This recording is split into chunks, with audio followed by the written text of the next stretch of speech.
Take you further on the topic of hacking. I spoke earlier with Robert Sicliano, an identity theft expert, and I asked him about the targets and the significance of the size of this attack.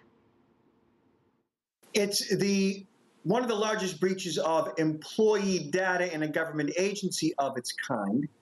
We are aware that there have been other breaches that have occurred here in the U.S. that were the fault of actual U.S. federal government employees, which in some cases totaled more data stolen or lost in some cases. But attacks from a foreign land targeting U.S. employees, this is a big deal.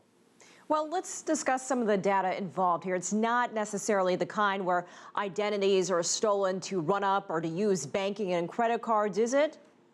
Well, when a social security number is part of the stolen data, that can result in what's called new account fraud, which is the most purest form of identity theft when criminals open up new lines of credit under that victim's name, generally getting credit cards or loans and turning, obviously, that data into cash.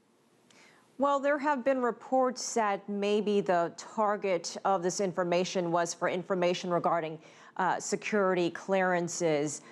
What do you make of that, and how can that be used, or will it be used?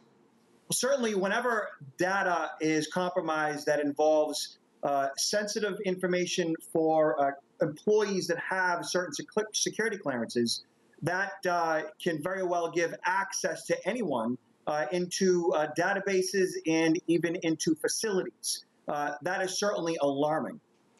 Were you surprised at all when you heard this news that the U.S. federal government doesn't have more secure cyber protection on its systems, that something could happen? So the U.S., like any major corporation, has actually a tremendous amount of security in place. They do generally a pretty good job of preventing these things from happening. However, it's important that we all understand that there's no such thing as 100% security. And the most vulnerable assets are actually the employees themselves. So you can have all kinds of security in place, but if you can send a phishing email to an employee who clicks a link and gives the criminal backdoor access via that link, that's generally the path of least resistance. What do you make of all these accusations, the timing of this announcement? Why do you think the U.S. would make this so public? There were also reports that this actually happened several weeks ago.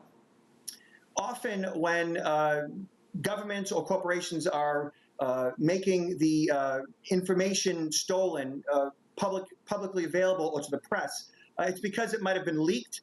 And when it's leaked, they want to get it out before the press does. But in some cases, if it involves meetings with a foreign government, they want to bring attention to it, basically to make those aware, those responsible, that the U.S. is paying attention and they won't tolerate it, and that that the government agencies will come after them as a result. And indeed, this comes ahead of a major dialogue between the U.S. and China just next week. All right, Robert Sicliano, thank you so much for joining us.